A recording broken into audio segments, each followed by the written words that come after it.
So we're rolling. We're awesome. Hot. We're hot. 3, 4, 5. Yeah, we are live. I'll take a last little snort here of this one. You didn't have to finish that, by the way. Don't feel obligated to finish whiskey just because it's poured. Swishy whiskey. Life is too short to drink shitty whiskey. All right, so per your request, let's see. Per my request? Yeah, you said I need to go ahead and pour this one. No, I just said I was going to let you pour it. That way I didn't. You were busting my balls a second ago, so why haven't you poured yet? So.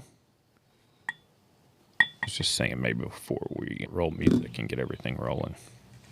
Just a touch more. I'm going to take a little bit more of your Milam and green. No, cover your rock. You can. No, I got, man. I got to go home tonight. You can finish that bottle if you want. Nope. Do I want to? Yes. I got to get up at 4 o'clock in the morning tomorrow. What are you getting up at 4 for? Because I'm going to Mississippi.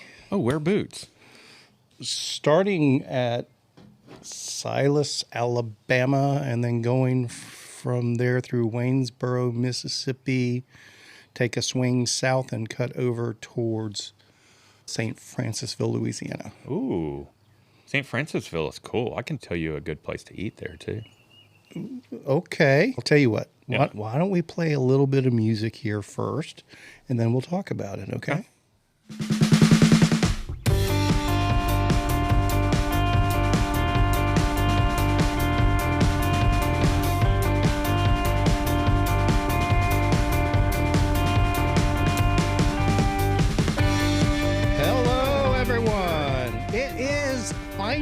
Once again, Shiftless episode number 101. And we're back.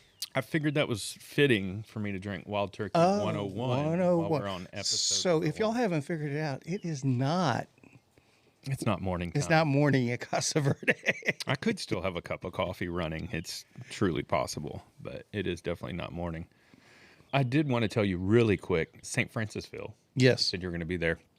Oddly enough, the driveway for Forrest Gump was filmed in St. Francisville. I did not know that. I have a picture of it on my phone, and as soon as we drove by, I was like, of course that's it. It's like, you know it immediately. So we're going to have to work that into the route somehow or another then. Because another part of the route goes by the Forrest Gump spot outside of Monument Valley. Oh, okay. You know, where he's running and he stops. Yeah. Y'all can go home now or whatever. I'm done running. Yeah. Oh, let's talk about this weather for a minute. This is the moment pretty bad. This is peak weather at the moment. But this effing wind, I'm over the wind. I went for a ride today and I almost didn't want to. But I have been making a conscious effort to ride, especially like today when I took off, it was 16 mile an hour sustained. And so I made it a point to ride into the wind so my return would be tailwind. Ooh. Yeah, my Lemon Green does a bang up job. That's nice. Yeah, they're good stuff. But I went for a ride today and even up Hilltop with a headwind. And then down the backside of Hilltop with a headwind. But it's always worth it when you're riding on the way back home and you already have that horse to barn and you've got a tailwind. It's nice. Sure. So how many miles did you end up with today? 17. Okay. Yeah. I was just trying to get a little bit more than an hour. I've been trying to pepper in some bigger rides, and we were out of town this weekend. We went to Amina, Arkansas, and did a little bit of riding up there, but it was my 25th anniversary, so I rode 2 of the 3 days we were there, and I was going to ride on Sunday, but we just decided not to stick around that long. The funny thing is, I think on Friday, when we got there at a decent time, it's only 4 hours from here-ish. Ish. And as long as you don't get stuck behind a chicken truck. Yeah. It was 4 hours and 20 minutes on the nuts. 4:20. Yes. But we got there, got unpacked, and I rolled from Adam's cabin, and it's one of the steepest roads that's gravel and dirt and stuff that I've ever ridden, I think, honestly. except for some of the stuff that's down by Bastrop in, I forgot the name of that defunct neighborhood that we rode years ago. Yeah. Something hills. I remember Shannon telling me about that. Some of those are pretty steep, but this one's steep and sustained. So my elevation chart looked hilarious because it just goes like this, and then it's a climb in the middle, and then another huge descent, and then it just finishes with a gigantic climb. I rode for right at an hour, and I rode like less than 10 miles. I was about to say 8-9 miles. It was like 9.5 or 9.5 or something. That's pretty good. But I got almost 1,100 feet of climbing. Yeah. So it was, and then the next day we drove to the park, to Ward Lake, the parking lot area, and the wife went for a hike around Ward Lake on the path. I say path, it's crushed granite. And I took off and was going to ride the southern loop of the Earthquake Ridge. I've never ridden it before. I've ridden the other side that I was going to return on, but only on an e-bike. And so I took off thinking, oh, this won't take that long. I looked at it on the map and everything. That trail, I don't think, has had anybody maintain it or even give it any serious love in years. And there was probably 5 trees that I had to get out and hop over. Yeah. There was one that had rocks stacked up on both sides, but you're in the middle of nowhere, and it's rocks everywhere. So I was like, maybe if I wasn't by myself, I would roll this, and having seen it and everything. And that's truly by yourself. Yes. And then once I got off and started to get over it, I was like, oh, I'm so glad I didn't roll this, because there's like this huge rock just turned up that would have been like right in the middle of the way. And I was like, and then I ended up wrecking. I thought I broke my middle finger there for a little bit. I think it's still jammed or maybe cracked. I don't know. It's been a pain in the butt, but broke my Garmin mount, and I wasn't even going fast. It was, and Paulo's, that seems funny that you would wreck going slow. I said, I've had more low-speed wrecks than I have ever had high-speed wrecks. But it was just one of those things. The trail was so narrow, and the downside of the trail, there was rocks that kind of force you to go one way or the other, and my tire just slipped off the edge of the trail, and I just instinctively turned it back, and when I did, it just slipped even further and faster, and I was just on the ground immediately, hit my arm on a rock, and it was... Brad's got a boo. Yeah, it just reminds you of what you're doing. And I got back to the parking lot where Paula was, 4.6 something miles, and it took me almost an hour to get there. I don't know, it's like... I'm such a baby. But some of that stuff, I was on the Chumba, so I had 12 speeds. It wasn't like I was single speeding. And I wasn't lollygagging. It was just, some of that stuff was just brutal. Even the downhills were brutal. Had I been on a full suspension bike, I think my results would have been different. But I came back to the trailhead, and I told Paula, I said, I think that pretty much does. I need an e-bike. And she's like, oh, dear Lord. Oh, dear. So I'm in the market for an e-bike, I think. Okay. I mean, but I move very slow. And also finances are a consideration. But I do. I am more e-bike curious than I've ever been. The progression is, I used to be like anti, and then this has been fascinating progression so far, but not at all unexpected. No, even by my own admission, I knew it was going to happen. I don't think I'll get an e-bike before I turn 50, though. So I consider that a minor victory. When is that? October. Oh, okay. October 15th. Okay, this year. Mm-hmm. Okay. The way you said it is, that's years down the road. I'm only 38, Kevin. I just look really rough. Rode hard, put away wet. Speaking of October, when does Race Across Texas start? What's the official start date? Do you know? Gracious. Sorry, I know you have a lot of events, and I know it's probably... And I've also got concussion head and old man-itis as well, so those all kind of stack up together. Which one leads to your grumpiness the most, do you think? Being old or concussion or... No, just being around you. I tend to have that effect on ladies. Speaking of which, yesterday was my 25th wedding anniversary. And my wife let me go to TNSS. What a sweetheart. You did take her to the cabin for the weekend, so. I did. And when I got home from the grocery store, I left her a big-ass bouquet of flowers. There you go. She wasn't even here, and she texted me, and she goes, oh, my God. Depart is Saturday, October 11th. 11th. That's what I thought. Perfect. I think we're doing it again that way this year. I don't know. It used to be we always did it on Columbus Day weekend. Okay. Because some people got Columbus Day off, so it allowed some people to save a vacation day. So that was the habit for a number of years. Then we had to mix it up a couple of years ago for some reason. I can't remember why. Rich's schedule. Maybe. But so are you still planning to rat it up? Health, yeah. Okay. Yeah. And I know how complicated your life is. Things change.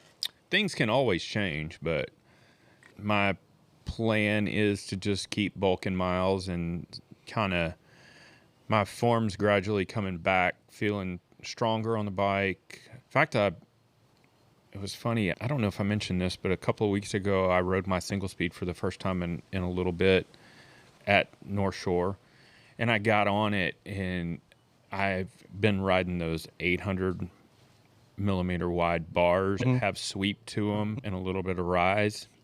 And I was like, what am I doing? Because these bars that were on my single speed were like literally 22.5 inches wide or something like that. I was like, what am I doing? So I've changed those bars, and then at the same time, Lucy, what are you doing here? At the same time, I put a 19 on my single speed because I've been running 3220 notoriously. It's my gear. And so last night was the first night I've ridden it in that configuration with the wider bars and the 19 on there. It felt really good. I got there super late. Everybody was almost done riding. So it was fortuitous because I got to ride by myself. I don't mind doing, but I got to go my own pace. I didn't have to stop and wait on anybody or worry about anybody having mechanicals or anything like that. And I turned a respectable 101.48 on the east side. Okay. Not bad. It's not my best, but I still felt really good doing it. Like I had way more in the tank. So it's just good. Feels good to have some form back. I think I started riding almost every day. I fired it up maybe at the end of February, and I've been hitting it pretty good. Good deal. But still not a Hyundai in the mix, though. What do you mean? You haven't done 100 since that one last fall, right? No, but that's coming up real quick. I have back-to-back extended weekends at the Ponderosa. So I go out there tomorrow, and I'll be back on Sunday, and then the following week I'd have the same thing, Thursday through Sunday. But I do plan to take a bike, although the weather doesn't look very promising this weekend. We're supposed to get like 1.5 inches of rain on Saturday, but who knows? That shit can always change. So I'm going to bring a bike, hopefully get a couple of hours in while I'm out there, and maybe even get a ride in before I leave to come back on Sunday. And then try to maintain through next week and through that weekend. And then after that is when I want to start stacking some bigger miles. And then I've been going to the gym with Gage. I went once last week. I rode in the morning and then went and did legs with him at night, and then rode the next day. And then we went out of town, and I rode all that stuff out of town, and my legs were devastated. They're back to good now, but Sure. Progress is not comfortable. It's been good stuff though. There's been a lot of good cycling coverage. Have you watched any of the Sea Otter? I watched the Lifetime recap, Yeah. or it ran in the background. I watched. Not a lot of surprises there. Not a lot of surprises. I don't know what's going on with Payson McClevin though. He wrecked out and hurt his leg. Oh, he did. Okay. Yeah. I saw when they were coming back and he was on his bike and he was going like super slow, and I was like, what happened here? And then I saw something on his social media about him doing PT and stuff. And I was like, what happened? Yeah. So I didn't catch the full story. I said he didn't break a bone, but Yeah. I don't know exactly what it was, but it was very dramatic PT footage on Instagram today. Yeah. Yeah, I saw that. He was pushing through. Yeah. I felt the same way. I wasn't going to be as much of a dick about it as you are, but I'm feeling like a dick today. that's perfect. Perfect. And you pour rye in my glass. Oh, I poured rye in my glass. What about Paris-Roubaix? Did you watch the Paris-Roubaix? No, I have not watched. Outside of the lifetime coverage of Sea Otter, I have not watched any racing this year. Did you watch any product coverage from Sea Otter? Not yet. No. Not yet. So I'm going to tell you, I don't know how to say this without sounding braggadocious, but I think maybe a year ago I said we were going to start seeing more pinion-type transmissions on bikes. And at Sea Otter, I think there was 2 separate companies that are doing something that is very pinion-oriented that's not pinion. Okay, but do they fit pinion mounts? Or Oh, that I don't know. That's a very good question. That would make it even more interesting. But one would expect that Pinion has a patent on that and it's proprietary, but as maybe far as not. the case Yeah. goes, I'm just talking about like an internal front No, transmission. I Yeah. get that, but so if we're going to have 3, 4, 10 different companies doing this, Yeah. it how needs to many be- bike We need a new standard.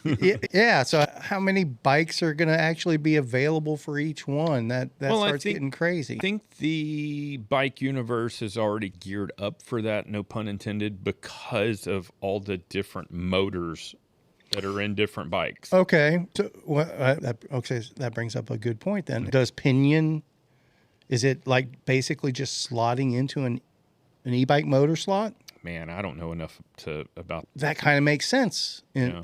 That would make actually a lot of sense, quite frankly. I have. I've never heard it presented that way, but that actually makes more sense than anything else. I don't know if there's a standard for motor enclosures. I think they're all like snowflakes. I think the Bosch has to have a certain opening and bolt points, and then the Shimano. Agreed. Yeah. But if Pinion lines up with Bosch, or if Pinion lines up with Shimano, or if Pinion lines up with Yamaha, it does flatten those curves a little bit on the development side. I have no clue, nor do I even know how to go about I understand. looking that up. But that is the ultimate niche upon niche upon niche Yeah. sort of thing. I, too, like the concept of the Pinion, Yeah. but the biggest strike against it is the compatibility or lack of compatibility factor. And if you start throwing other manufacturers in there that have a different bolt pattern, our bolt pattern's off by 0.5 millimeter over here, or whatever. Yeah, I don't know how they're going to get around that. I'm just saying, Custom bikes for everybody all the time. but bike manufacturers are already dealing with that from the aspect of the different motors, like the DJI and Bosch and all these different motor producers. There's no way they're all the same spec. And maybe they are. Maybe they are, though. That would make way too much sense. That seems counterintuitive to everything I know about the cycling. But all these motors are coming from outside of the cycling industry, generally speaking. So they would be coming in from potentially a more efficient production point of view. One would hope. I put a big if in that statement. Yeah. Because I'm an idiot. I don't know anything about none of this. I don't know anything about that either. There was a lot of cool stuff at Sea Otter. One of them was, it's going to be impossible to explain it, but they had a glass case around it instead of a completely sealed, shut off from the light unit like would be on an actual bike. But essentially there's a cog, and then to the side of that are 4 parts of a cog. So when the chain's on this cog, if it wants to upshift, what happens is, instead of a derailleur, this leaf where the chain is not on the cog, say that the chain is wrapped like this, where the chain is not on the cog, this one folds in, so it makes the cog bigger. Okay. And so the chain ramps up onto that. So it's a straight line ramp. Okay. And then so all the other ones fall in line right behind that one. And so now you're on a bigger cog. And it's the same thing with when you're down, or I guess it would be upshifting if you're going into a smaller cog. But where the chain is not on that cog, it just falls away. So the chain falls right onto that smaller cog, and then the other ones fall away as it's not on that cog. It's freaking smart. It's pretty cool, but didn't appear that could be made into a lightweight system. That's the only thing. There's weight penalties for everything. All of this is weight penalty. Yeah, but it's just cool to see people doing different stuff. I don't know. There was a bunch of pretty stuff at Sea Otter too. But Keegan Swinson won again. Like I said, not really a surprise. No surprise there. No surprise there. What were your thoughts on the women's race, or do you have no thoughts on the women's race? I don't think I finished the women's race. I thought it was interesting that... Oh, yeah, I did watch it. What's her face? The Olympian girl.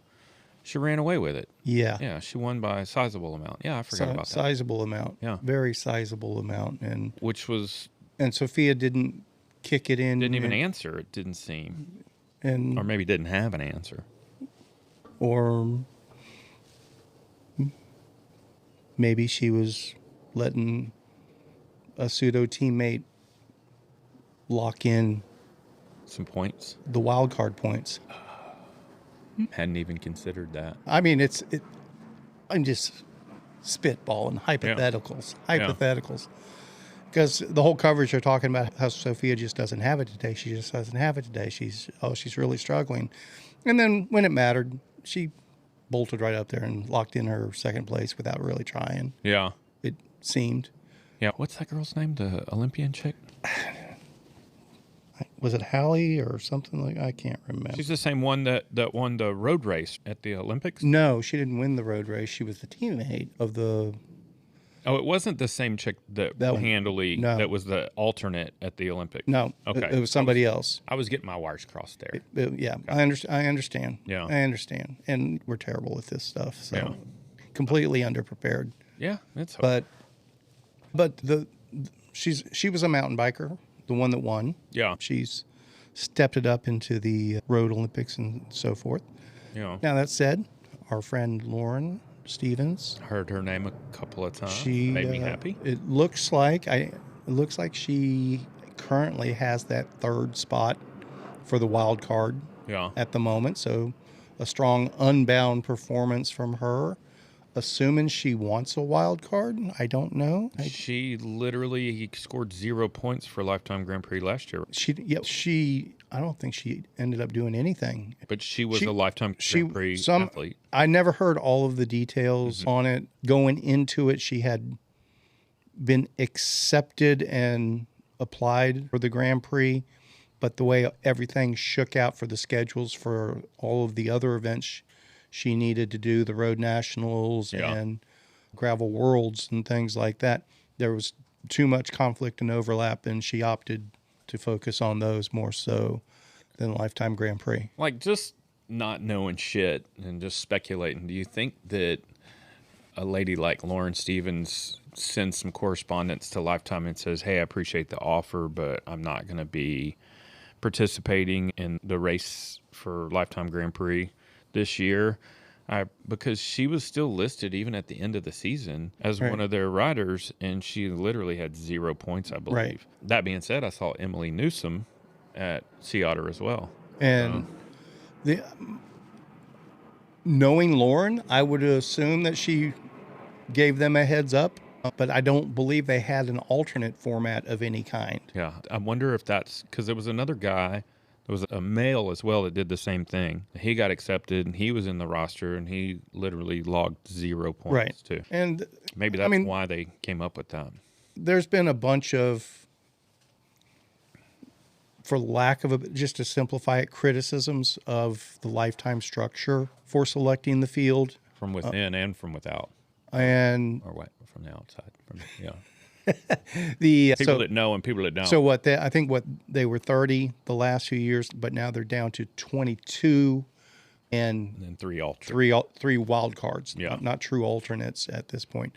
Now, it does make sense from my perspective Lifetime's never going to listen to, but it does make sense to have alternates available. Yeah.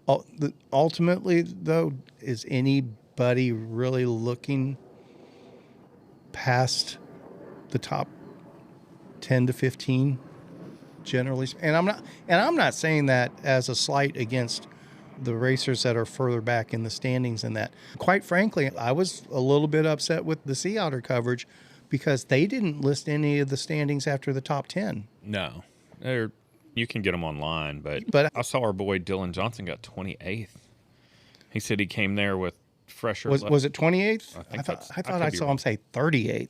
Oh, I could be wrong. You may be right. And yeah, he said he was in better shape than best shape he's ever been, and yeah. fastest race he's ever done there. And and he said you guys are just too damn fast. Yeah.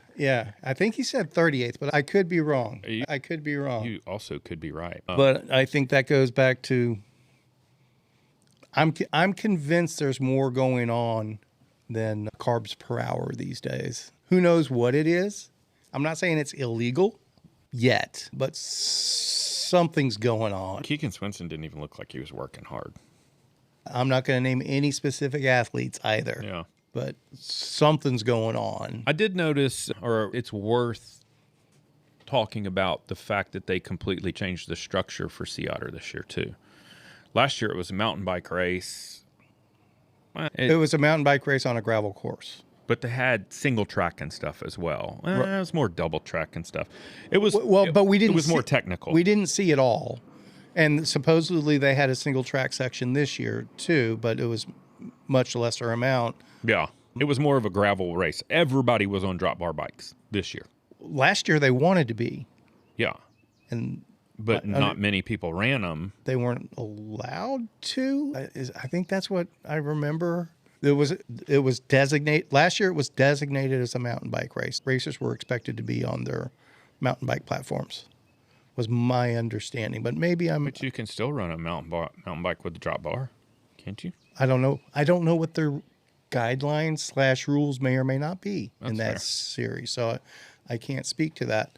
They're throwing all sorts of rules into the Lifetime Grand Prix. The no drafting rule now. Yeah.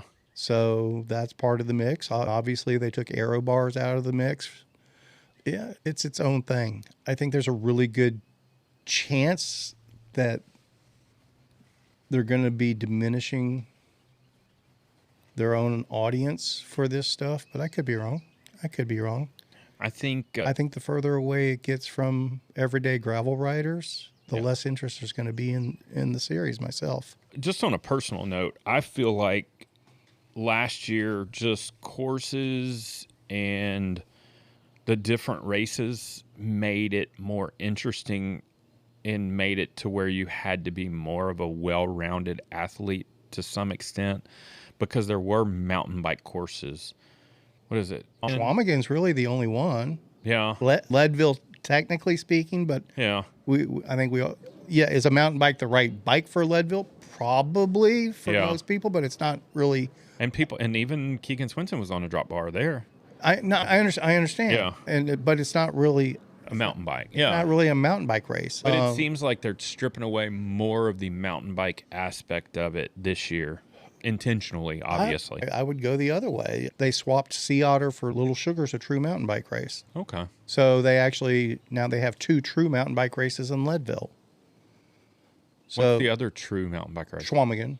It's a mountain bike race. Yeah. It's not mountain bike riding. It's not single track per se, but it is a mountain bike race. Has been for 80 years or whatever it is. It's not a beat-in trail. That was the weirdest thing to me.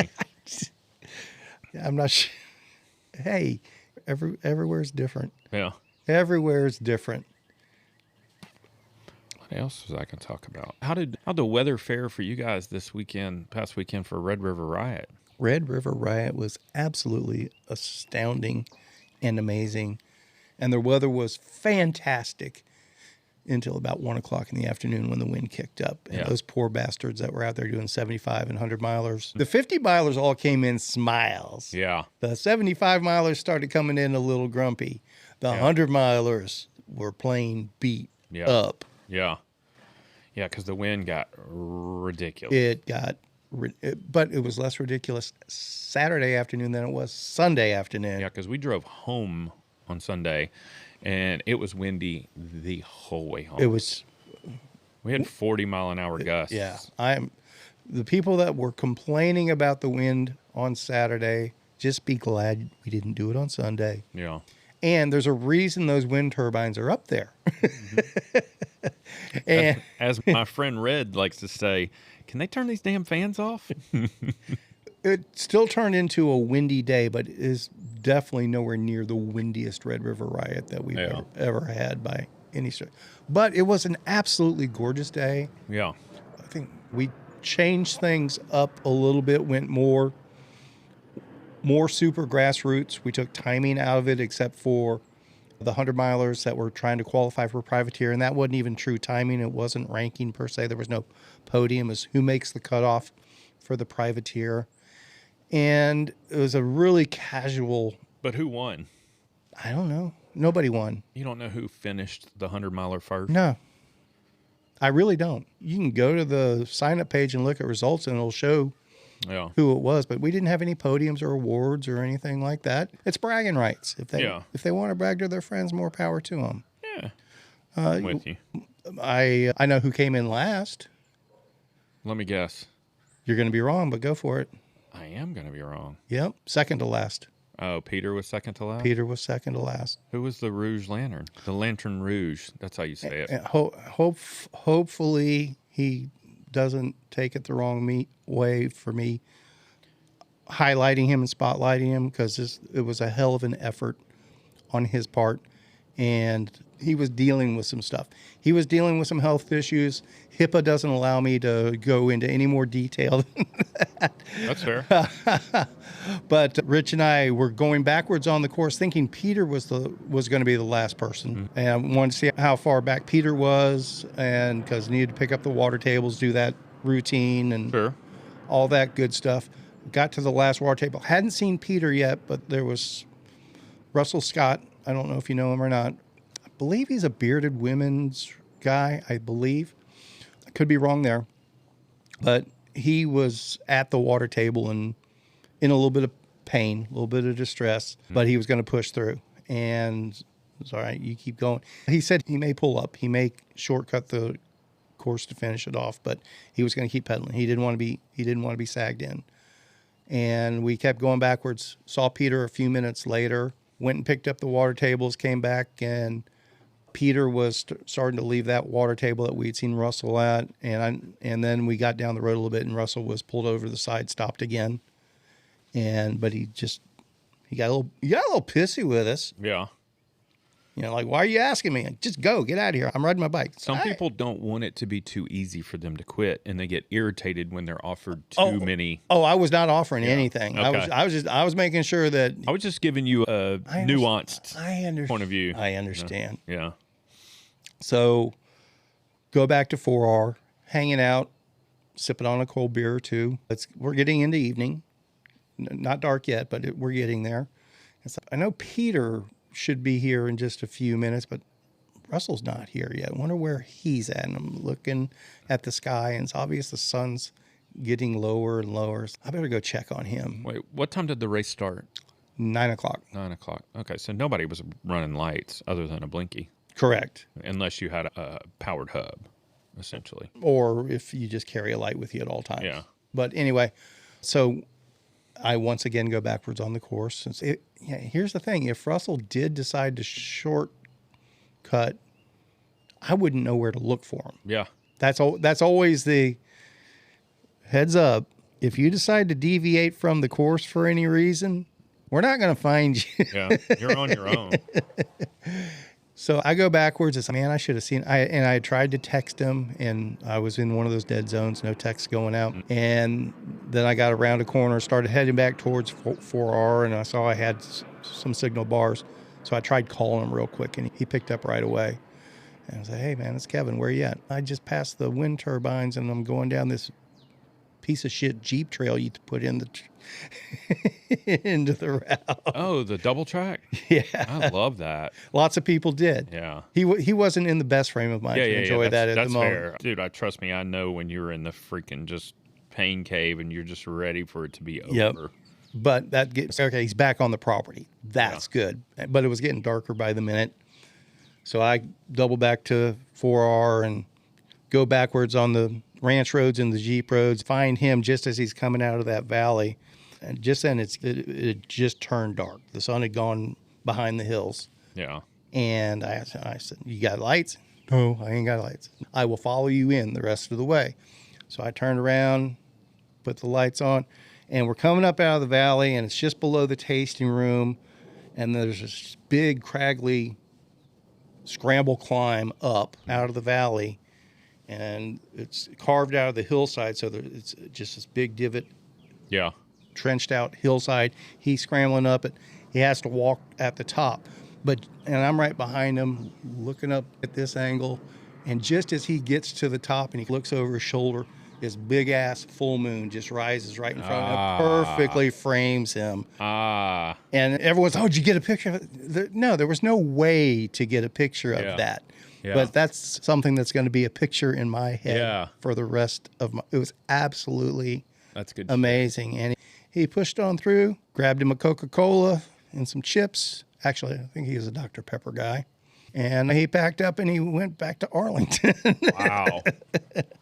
But that was close to a 12-hour day for him. Wow. Pretty, almost, I would say almost dead on 12 hours for him. But sometimes you just got to do those rides. He did it. Yeah. And nothing against him by any stretch of the imagination. As much pain as he was in and as much as he was dealing with, he's the only person that I think may have anybody else. Everybody else would have bailed. It's like, I'm going to just hop in the back of your truck there on top of the coolers. All right, you do what you got to do. But yeah, good job, Russell. Good job. I like to hear stories like that. We've all had rides where we wanted to quit.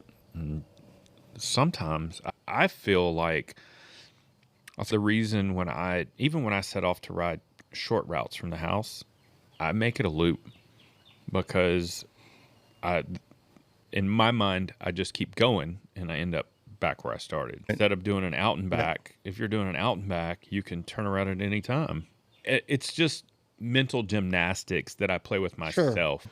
And that's why I prefer loops. I would venture to wager that anytime you do a cloverleaf setup, whereas people return back to the parking lot where stuff started and they have to go out. The abandonment rate is tremendous. Yeah, the attrition just goes. And I do that completely on purpose. I want to make it easy for them to bail out. I know how your just mean ass little brain works. That is the mental fortitude. How do you train for that? Sure, you can go out there and I'm going to make myself ride 200 miles. Making yourself ride 200 miles is one thing. Making yourself ride past the easy quit is a completely different thing. That is a whole nother thing. I know, I think I told the story not too long ago, but the first year I did Kanza, I quit at mile 136, and there was really only two reasons. One of them was I watched 3 or 4 people shear off their derailleur right in front of me. The other one was Shannon and Koshin were sitting there drinking a beer. And I was like, yeah, I think I'm just going to call it. We were already forever on the course, had already been hailed on, had seen a tornado, and thought I was going to get struck by lightning and everything else. Walked like 4 miles, almost stepped on a snake. I already had all the stories, and it wasn't going to be a glorious finish anyways. So it was too easy for me to quit. It's always easy to quit. No. It's you. The thing is, and this is only in my brain, the way I structure things, because like I said, we all play mental gymnastics and like dangle carrots and say, okay, when we get to here, we can do this or whatever. But I think as soon as you start padding your ride and figuring out bails, then those become your go-tos. Not your go-tos, but in my mind, the more parachutes I have, the more likely I am to use them. And do you mean that from a preparation point of view, or do you mean that from a quit monsters grinding in your head and you're creating bailouts with each pedal stroke going, oh, or I could do this? Yeah. Like at Kanza this year, or maybe it was last year. Unbound, my bad. Caleb told me, I think I heard it from Caleb, they gave you a bracelet. Yeah, with a bailout number. Yeah. And so I just thought about that. I would not wear that on my wrist. Like, it was meant to be worn on your wrist, but when you're in the pain cave, every time you look at that, you go, that's my way out, that's my way out, that's my way out. And after you say that internally 20 times, you're going to stop and call that number. I am. So I would put it out of sight, out of mind. And like you said, different people have different perspectives on those things. Sure. And different quit monsters they fight. I'm one of those having that bailout number. I don't think, for me, that's not going to. But the visual of it is what I'm saying, is looking at it on the regular. Oh, okay. Would make it. As opposed to just sticking it down in a bag somewhere. Yeah, knowing it's there. I can kind of see that, but everybody's motivated in different ways. And my only motivation is, the longer I'm out here, the colder the beer is. I just have to finish before all the beer's gone. You got to finish before the beer's gone. Yeah. Got to finish before. I'll be honest with you. A big learning for me one time. Were those automatic or did somebody? Okay. Lights are on. But you're not home. One of my biggest disappointments was, I think it was my first Hotter than Hell. It's disappointing because it's hotter than hell, but we won't go there. I'm going to keep my remarks to myself. You've got hooch in you. You shouldn't. That was the most disappointing ride I've ever done in my life. It's pretty damn close. Yeah. And where I was disappointed, because I did push through on that one to do the full Hyundai. Yeah. And I don't know. I'm not expecting confetti and parades when I'm coming through, but it was, there were still a bunch of people behind me. Yeah. And it was torn down. Yeah. And there was nothing. I'm not, just a congratulations. That would have been nice. Yeah. There is something to be said for having people to receive you when you finish. Because like I've mentioned before, you have the shared emotion. Either they have already finished and they know exactly what you've been through, or they've done the ride before. And so you have this shared suffrage, if you will. And so there's like an unsaid camaraderie between you and the people that are there to receive you. And it is most of the accolades that most of us need. I'm not a podium guy. I've been on the podium less times than I'd like to admit. But just finishing to some kind of fanfare is a reward in itself. The T-shirt's cool and that kind of stuff, but just to have some people ringing a bell and is a lot. That was part of what was really cool about the 4 R environment this year, because this year we didn't hold it on Easter weekend. We've always done it on Easter weekend in the past. I was wondering what the thought was behind that. We were hoping to get more campers, quite frankly. If you do it on Easter weekend, everybody's leaving Saturday night because they got to be home for Easter. Yeah. And Easter's on 420 this year. It is. And we had campers all around, and that was one thing that was really neat. As I'm pulling into the finish chute right behind Russell, Rich was there. He was ringing a cowbell, and all the campers, they didn't come gather at the stage where we were finishing, but I'm sure they saw me behind Russell and Rich ringing the bell. So everybody was cheering from all the campsites and giving them a woohoo and a round of applause, and that was really cool. Yeah, That's good stuff. And it just also reinforced how cool of a spot 4 R is for that kind of adventure. It's a cool place. They've got something pretty special there. They really do. Mm-hmm. They really do. I hope that it's fruitful for them. It's net positive. That I know. Okay. I'm really surprised that it hasn't turned into a bigger thing than it is for cyclists, for bike packing, and for, well, it should be just this giant go-to for gravel cyclists throughout Texas, Oklahoma, and Louisiana, quite frankly. I don't understand why more people aren't just loading up and going there and spending a weekend from 4R and just hitting that whole network of gravel roads. It doesn't make any sense to me. It's the same reason that Bar H didn't get more traffic. Bar H was a fantastic venue, and it was even cooler because you didn't get hassled by anybody while you were there. You could just roll in, pay your, I think it was $5, and you put it in the cash box and park, and they had bathrooms and everything else. And I think that they even allowed dispersed camping at some point, because I know we camped there at one point. And great trails. Other than it being so remote, you'd be scared to hurt yourself. There is that. Yeah. There is that. But that's not the only reason that Bar H went away, as we know. But it was never, outside of race weekends, it was never thriving. No. Or nowhere near that.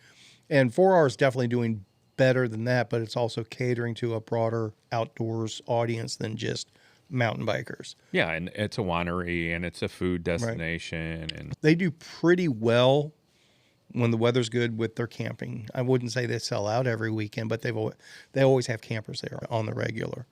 But I'm just surprised. All the people, even in DFW, that are always in, we're going to go to ride my bike.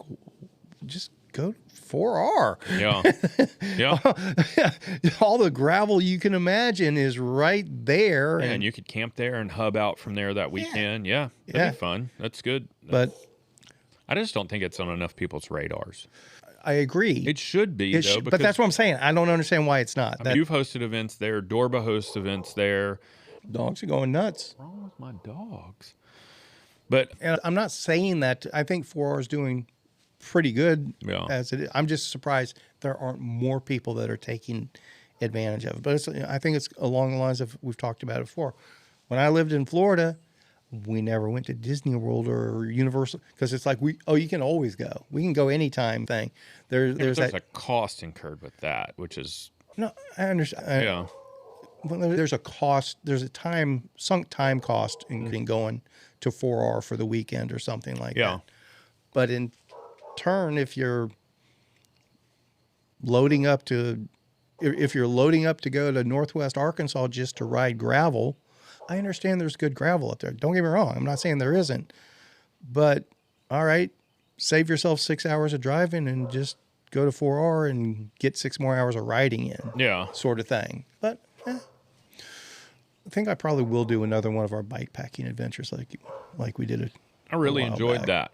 I think I'll try to get the hoe camps involved again too. Yeah, that especially. I don't know if it'd benefit you going out the back way from hoe camp. It would. It definitely would. Okay. I hate that front road. Yeah.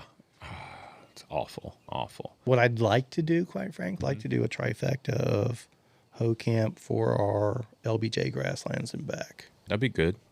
That'd be real good. Or a yoga place while that's still around. Yeah. I can't wait to go back out there. What's the latest on that? Do we know? She's got it listed. I think it's going to take a very specific person to purchase it. Understood, especially these times. Yeah. I wish that I had the scratch to buy it. Sure. That would be... Don't we all? Fucking dope. It's such a beautiful place. I think I don't know how all these things get structured, and I'll find out more this weekend.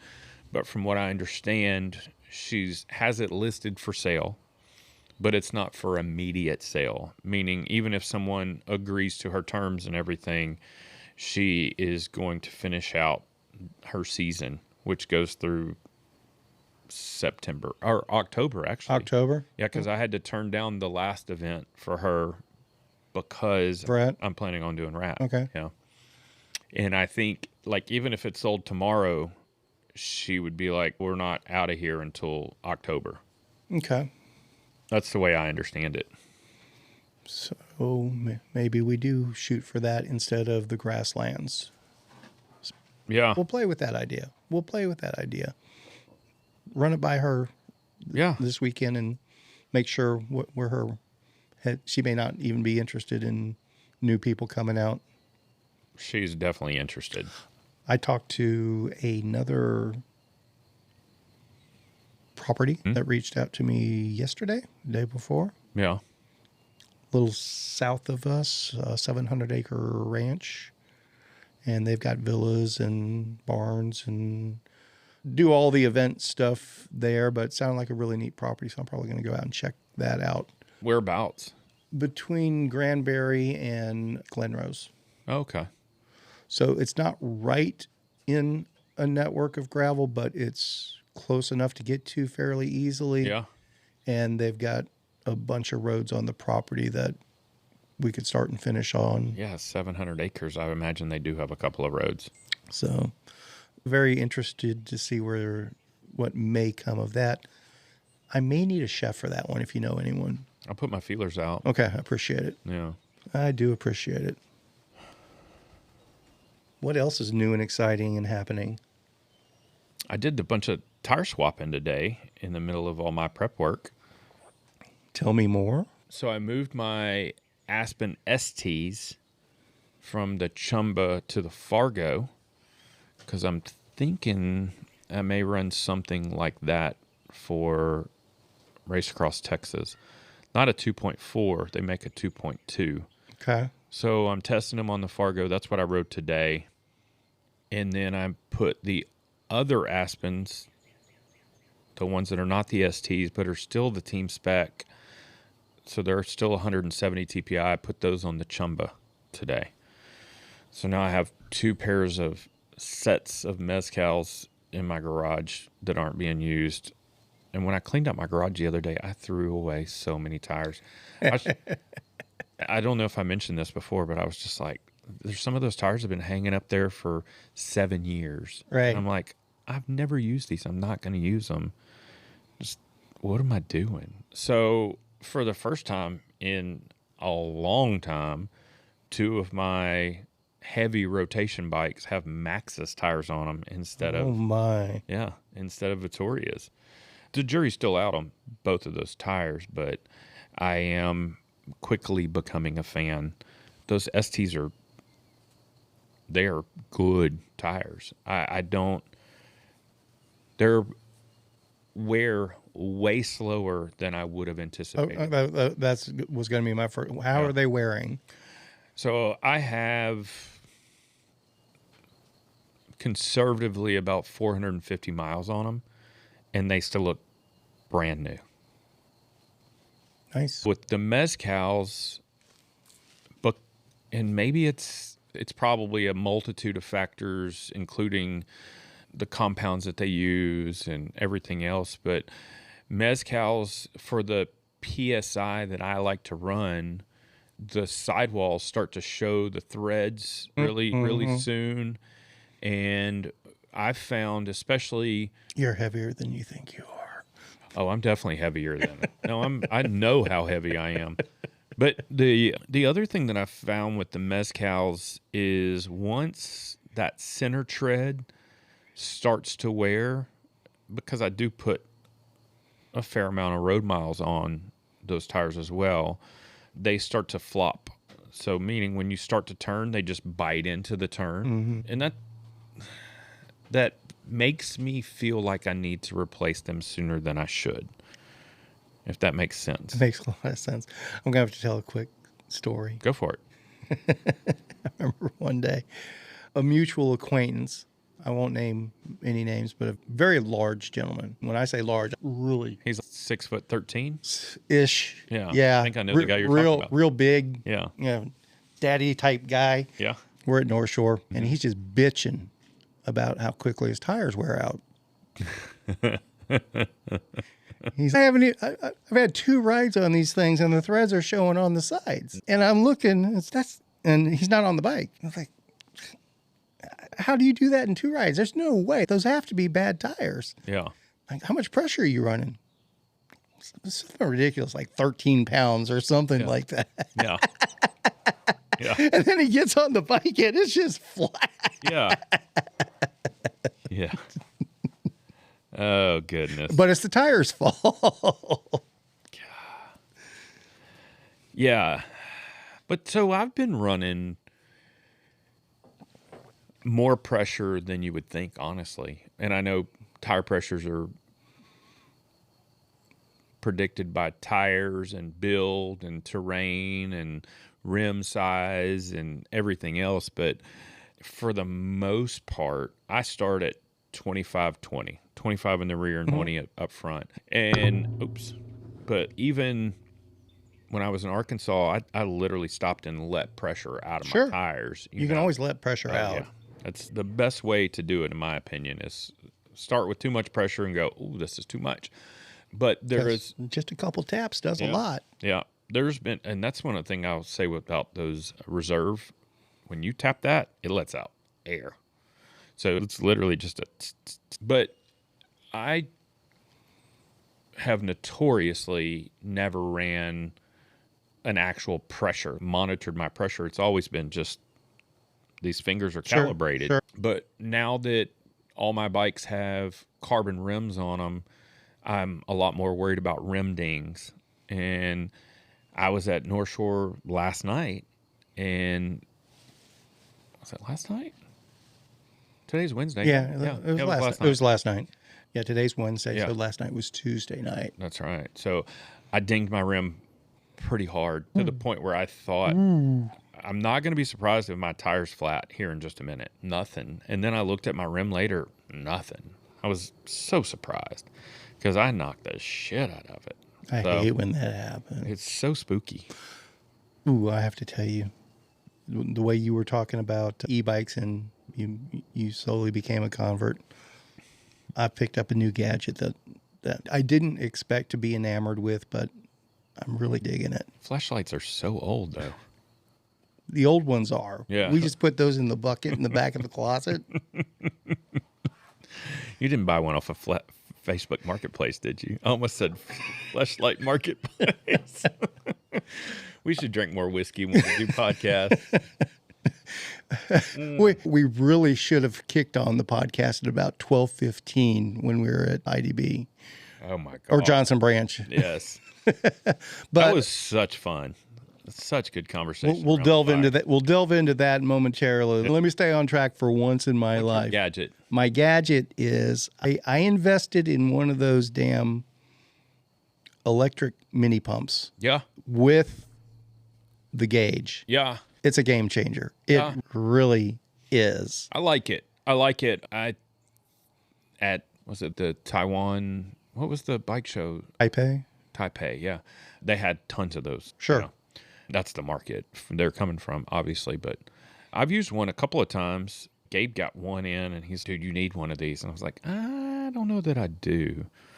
But that's part of, so here's a first world problem.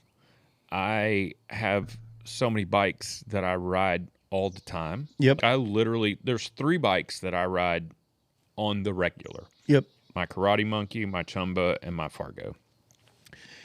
And just keeping all of your tools, your tube, your plugs, everything on your bike, CO2s or pump or whatever. Agreed. Yesterday, I get to North Shore. I pull up. I look in my rearview mirror. I have no bags on my bike. So I'm like, I guess we'll just raw dog this. If I get a flat, I guess I'll just walk it home or whatever. Yep. Because I moved my bag to my Chumba and didn't move it back. Yeah, but I just run a gas tank on there, and that holds my phone.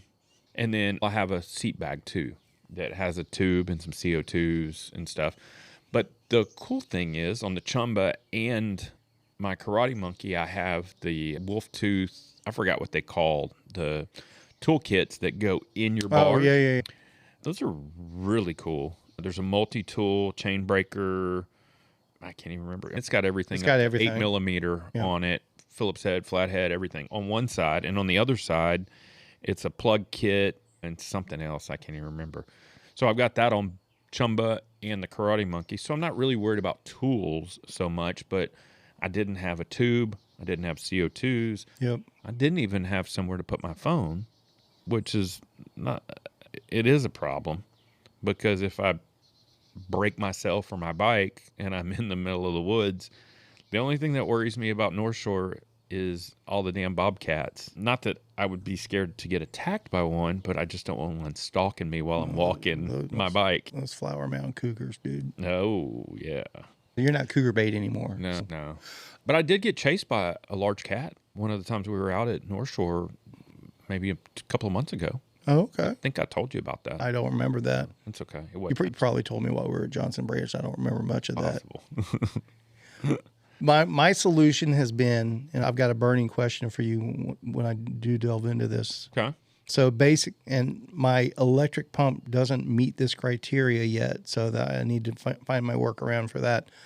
The nuts and the bolts of it are the electric pump is essentially the size of a CO2 inflator and one more CO2. So there's no size penalty there. Obviously, you want to keep it charged. But you're not going to reseat a tire with them. Supposedly, yes, you can. I guess you'd have to take the valve core out. You have to take the valve core out, yeah.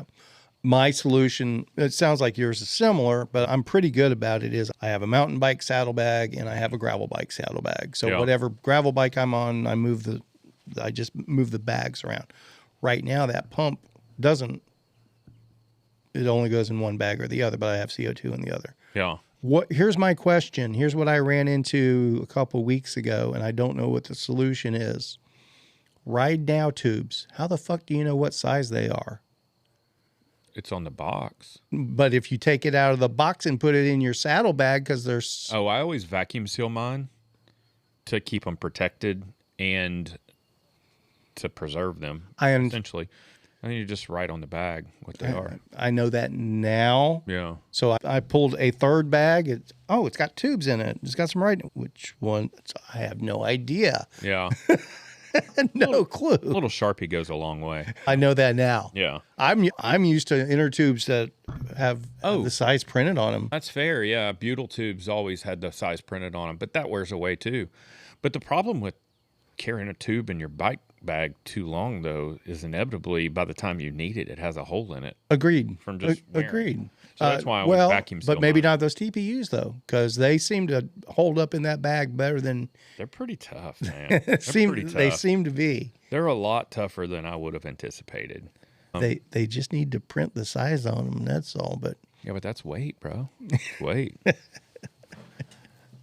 So my Fargo, though, back to bike bags and everything, my Fargo lives with everything on it. I don't ever rob anything from my Fargo.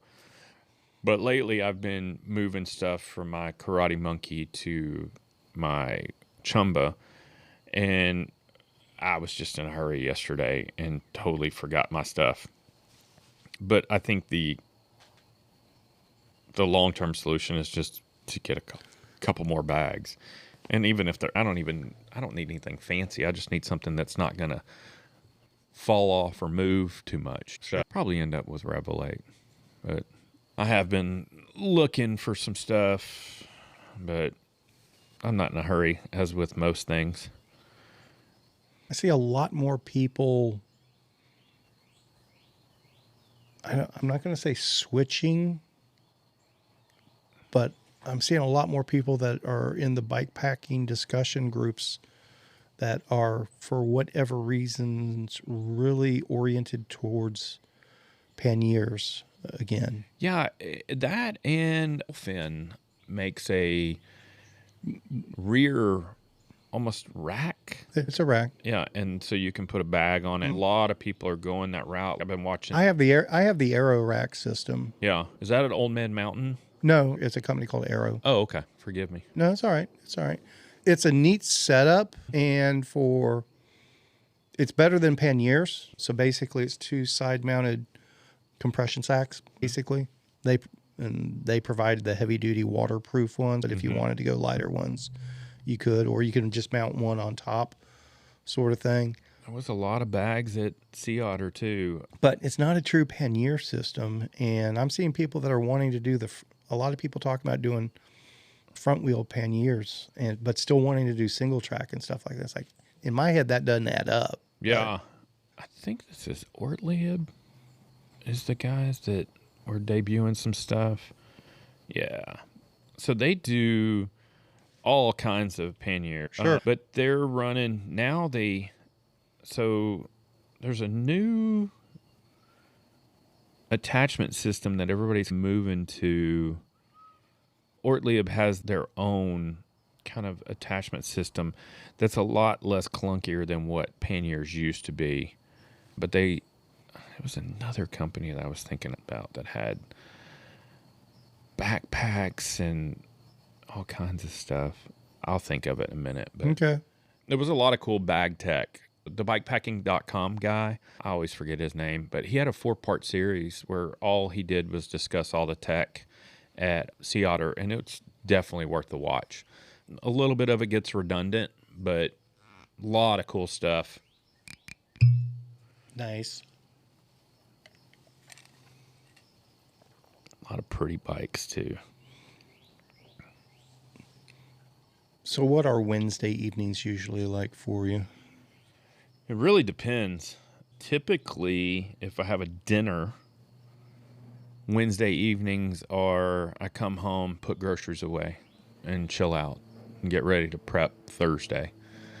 This weekend's a little bit of a different lead-in just because I have Ponderosa on Thursday, so I have to be out there for dinner service tomorrow. So I still have a little bit of prep to do. I put a cake in right before you got here. I did a mango mochico cake. So the leavening agent is eggs and baking powder, but the binder flour substitute, if you will, is mochico. So it's a glutinous rice flour. Okay. So I have gluten-free ladies this weekend. So it's always funny, though, because I'll make sourdough and just put it out and be like, this has gluten in it. And invariably they'll eat it because they can't resist. Who can resist sourdough? Yeah. But Wednesday evenings are typically pretty chill for me. Okay. I don't have any standing dates. Tuesdays and Thursdays are a different story. I have my TNSS. Understood. And Thursdays, we have a rotational thing. Most Thursdays I'm busy, but Wednesdays are good. All right. This weather's freaking awesome. This is pretty Awesome. sweet. This is pretty sweet. We should give a little bit of a wrap up for our 100th episode and JB trip, because when we Oh yeah, I forgot. We never did a wrap up on that. So people just heard about going to JB, which was glorious. Johnson Branch State Park. If you missed episode 100, which I think you really should go back and get it if you haven't listened to that one yet. Yeah, it was a lot of fun. I listened to it and I enjoyed it. I enjoyed listening to it as much as I did participating. I literally laughed out loud while I was listening to our own discussion. It was mostly Rich that I was laughing out loud about. He's a goober. And Old Red's still available. That's a bike with skins on the wall. Go get it. So we recorded early that evening for episode 100. And that was a Tuesday evening. Yes. Yes, it was. It was a Tuesday evening for that one. And Rich left us with a bottle of scotch. That's right. What flavor was that scotch? Lefroy 10. Okay. I have a partial bottle in my cabinet in there. Okay. Safe to say that bottle did not survive the night. I was disappointed when it was gone. I was as well. Yeah. It was a lot better than I remembered it being. It was peaty, but it was not peaty. It was, but the thing is, it's almost like drinking Heineken. By the time you get to the second one, you're like, okay, I can deal with this. It's very similar, in my opinion. But we had a great discussion. We had a great little fire. Slept like a baby, except for the wind. The wind was obnoxious all night, pretty much. Yeah, it was windy that night. Woke me up numerous times in the hammock just because it was so gusty. Not really getting blown around, but just the noise from the treetops and stuff. And then I also got a rush of paranoia in the middle of the night because I hadn't checked for any widowmakers above me. And all of a sudden I was like, oh shit. Because I heard a limb fall in the middle of the night. You? And I was like, oh shit. I didn't check for anything. But I didn't die, so it was all good. We woke up the next morning and I was planning on riding back. You were going to drive to my house, I think, and ride. If all the pieces came together, originally I was thinking I would drive here and then double back on the course and meet you and then come back here. Yeah. But after the fantastic ride we had the day before, and I was really wanting to ride more, I was thinking, I'll just leave my truck here at the park, maybe up at the ranger station, and ride all the way in and find a way back. But then there was a bottle of scotch, and the rain was coming. Oh. And the rain was coming. To the point where the wives were calling. Yes. Yeah. Yeah. The wives were calling each other, and then in turn were calling us. Yeah. So I don't even know if I got my coffee made. No, I didn't. It all got scratched. Did you? Yeah. It took a while for you to get it going to begin with. Yeah, that's true. Yeah, if you'd have just lit up the propane or the butane, you would have been fine, but you had to do the alcohol stove. Yeah, you live and you learn. It's okay. By the time my water was almost to a simmer, it came just a pounding, pouring rain. Oh, my gosh. And so I hunkered down in your truck. Or is that Jan's truck? Your truck? That's your truck, right? It's my truck, at least through the weekend. Oh, okay. And it quickly became clear that it wasn't going to just let up. And then the Quit Monster because I could have sat there for another hour plus. You could have sat, but to be fair, I can't remember what it was, but I had to get home and you had a timeline. timeline. Yeah, I had to get home and shop because I had a dinner that weekend. Like I said, Wednesday's typically my shopping day, and then Thursday's my prep day. But there was also the wind, once again, was coming out of the south. So I was going to be riding into a headwind the whole way home. And it was sustained 20 miles an hour. And it wasn't until we got almost to the house that the weather actually cleared up. Yeah, it rained off and on us all the way there. And the really crappy part was by the time we got home, it was beautiful. So I did actually get in a ride that morning while you were still hunkered up in the hammock. I putted around the park for 10 or 12 miles, and that didn't hurt my feelings. No, it wasn't meant to. It wasn't meant to. Yeah. At that point, I was looking at the radars. I'm not riding my bike through that shit. So It's like, I'm going to get a bike ride in while I can thing. But I wasn't going to tell you what to do. So we still need to do a round trip. I'm in. That was as good as it could have been. I enjoyed it. I enjoyed everything. We've added a new dog to our pack. Good for you. Her name is Ellie. She's a Border Collie Giant Schnauzer mix. Of course she's a Border Collie. BC safe. Yeah. We're hooked up with them. Okay. Yeah. Going well so far. Dogs are fucking cool. All the dogs. Yeah. All the dogs. Jan had been chasing foster puppies for a few weeks where we had some lined up. And how old is this dog? She's 10 weeks. Oh, beautiful. 10 weeks. And she's crazy smart, crazy stubborn. We were So a lot like Jan? She's her mother's daughter. But we were very concerned of her being accepted by the pack. Yeah. Because they haven't done well with outside dogs coming through the threshold. I think it's different when there's puppies, though, right? Don't they recognize the frailty and... No? It took a little while for Bailey to because Bailey's just outside of being a pup himself. Yeah. So he was a little overly rambunctious. He was excited. He was pleasant, but a little too rambunctious. But he's just the doting big brother now. That's awesome. That is awesome. So it's pretty cool. We're glad to get the pack going. That is awesome. Going back that direction. We took Leonard with us, speaking of puppies, to Mina. Really? Yeah. That dog was amazing from the word go. I told you it was my intention to make him my truck dog. I think you mentioned and that, yeah. he has taken to it. It was a little bit of a learning curve. He curve. took to it real well. He wasn't going to let me sit in the damn passenger seat for nothing. So now I've changed up the protocol a little bit, especially after this trip. I've started opening the back door to let him in. And he gets in the back seat and stays there until you tell him to get in there. Front. You go. So, yeah, we took a dog bed, so I put the dog bed in the back seat, and he just laid down and just hung out. And when he got up and was like restless, like maybe we should pull over. We pull over, use the restroom, open the door, back in, lay right back down. He was absolutely perfect the whole weekend. It was good stuff. We'll do that again. I'm going to cut a little bit short because I got to get up at 4 o'clock in the morning. Yeah, that's... And the bugs are starting to come out, and I don't see your cinnamon oil. Oh, yeah.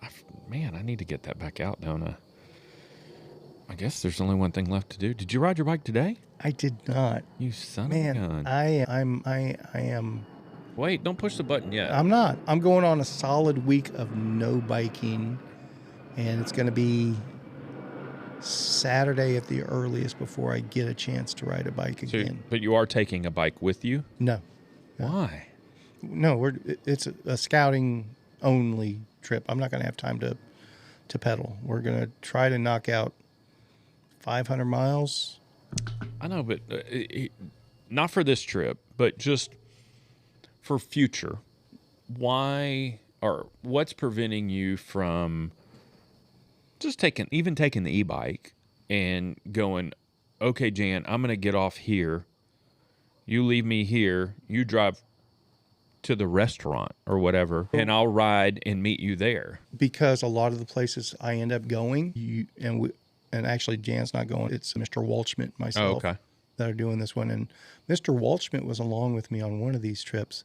We take the truck places that a hitch rack won't go. That's fair, but we